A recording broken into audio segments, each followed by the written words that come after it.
back to the garage. If this is your first time visiting my channel, please go ahead, click on subscribe, and also click on that bell to receive all the updates and activities on my channel. Alright, so I haven't posted anything in a while, but I have been busy, so been working on the C3, doing a lot of odds and ends. So the last time I posted something, we were getting the suspension squared away. I've gone ahead and replaced the wheels and tires. Those are 17 torque thrusts from American Racing. Worked out well. So in case you missed out, we're running QA1s, single adjustables in the front. We dropped it down by like 2 or 3 inches, and then we also lowered the rear with lowering bolts. We have a new shocks and adjustable strut rods. So everything's working great. I just came back from alignment like 2 or 3 weeks ago. Running very well. Also took care of some drivability issues, which included rebuilding the carb. Again, that's a Holley 750 with vacuum secondaries on it. So had a bunch of drivability issues with it.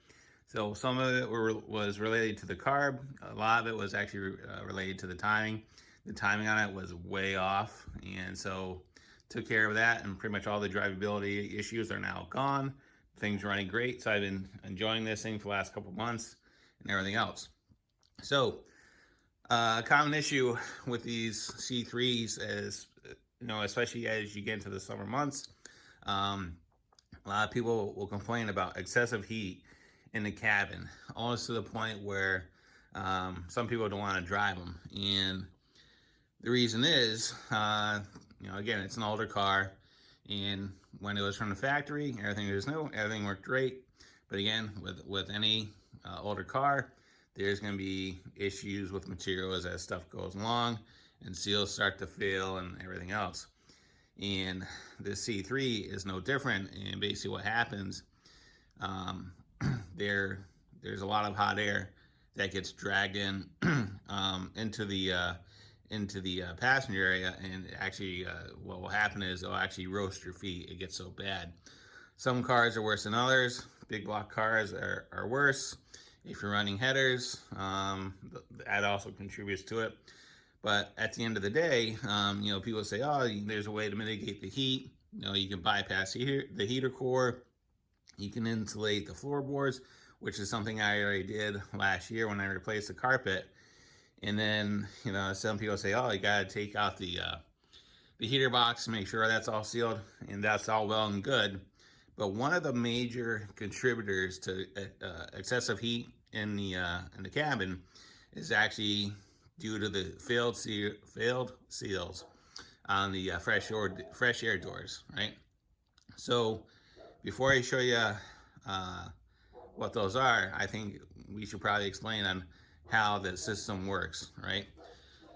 So on the C3 Corvette, what it's designed to do, just basically go in the interior, right? So this is a non-AC car, right? So if you look at the HVAC controls, there's 2 cables, or 2 levers, left and right, one for the driver, one for the passenger. You may see these open and close the fresh air doors, right? So the way this thing is designed, when the car is in motion, high pressure builds below the windshield, and what happens is air will travel from the base of the windshield through that opening, right? And then what will happen is the air will travel down the fender, and then it will turn and enter into the car, right? So in a perfect world, everything should work great, and it should only collect air from the base of the windshield. What happens over time is heat will actually escape from the engine compartment over the firewall and into the windshield area, and that's because of a failed seal on the hood. So if you look, this one needs to be replaced. It's pretty flattened out. So that contributes to hot air entering into the car. So that's part of it, but again, that's not the total reason, right? So the main reason is down by the kick panels, there are 2 doors, like we said.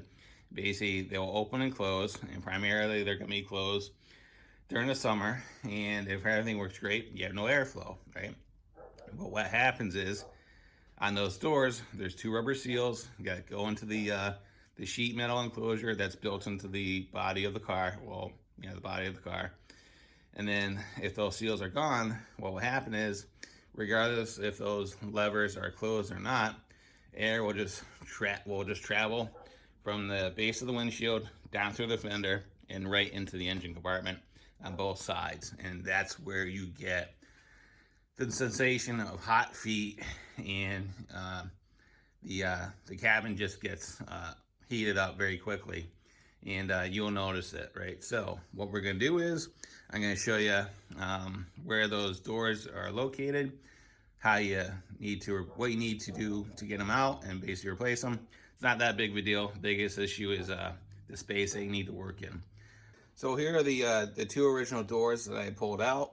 So if we look at it, it's a pretty basic thing, right? So there's a fixed pin, and then there's a pin that's on a spring. This one moves, and what will happen is basically it pivots inside the sheet metal enclosure, and then there's a cable that rides on top of the post, and basically it activates the door depending on whether you push or pull a cable, right? So like we described, there is a rubber seal that goes on the door, and that's what fails, right? So I've already done this. Filming it was a challenge just because of the area that it's in, but it can be done.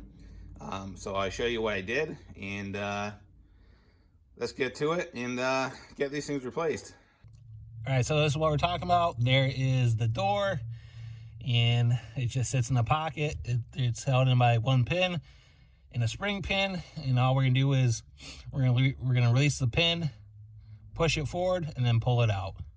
All right, so the old one has been removed. Like I said, the spring on the top is fixed, and then the one on the bottom is the spring one. And all you do is just pull it up, and then it'll come right out of that pocket, and then you just push it back, and then you pull it out. So what we're gonna do is we're gonna go ahead and put the new one in. Try to do it blindfolded. You really can't see what we're doing. All right, so after about a half an hour of fighting with the thing, just because, again, there's no room to work in here. It's almost impossible. You're working blind. But the new door is in. You can see the seal is making contact all the way around, and that's going to stop the air from entering into the car, and should be significantly cooler in here during the summer. So as far as tips, as far as what you need to get it in here, the driver's side is the tougher of the two, because the spring actually goes on the bottom, so you have to lift up the door into the top pin and hold it there while you're trying to orient the spring to get it locked in. And what I can tell you, the easiest way to do it is put the door in there and then tilt it at like around a 35 degrees so it's partially open, and that will help to line it up a little bit better. And then it's just a matter of fighting with it until the bottom spring drops in, all the while holding the top pin from falling down. So it's not that hard. Once you get it in there and get yourself orientated and positioned in there, it's not that bad. But that's the biggest challenge, is getting your body in here to fit. So with that being said, let's get out of here, put this thing back together. All right, so at this point, it's done. As far as the doors, I got them from C3 Corvette down in Virginia. I'll leave a link in the description of the video where you can go get them. But, I can't wait to actually take this out tomorrow and actually go to the weekends, because it's supposed to be very warm. It's supposed to be in the 90s up in here in the Northeast. I'm very curious to see how it's going to do, because I haven't done any of the other things. Well, I did insulate the floor when I replaced the carpet in it last year, but some people talk about bypassing the heater core and everything else. I'm not going to worry about that yet until I get it out on road this weekend and see how it does, and because I think that's going to be a major improvement. So, all right, but yeah, like I said, I think the doors are like, I don't know, $35 a piece, and if that, but pretty reasonable, pretty easy to do. As long as you're patient and you have some flexibility in your body, you can do this. It's not that hard to do. So, all right, guys, if there's any questions, comments, thoughts, or concerns, go ahead and leave in the comments box. I'll get back to you as soon as I can. And as always, thanks for watching and have a great day. See ya.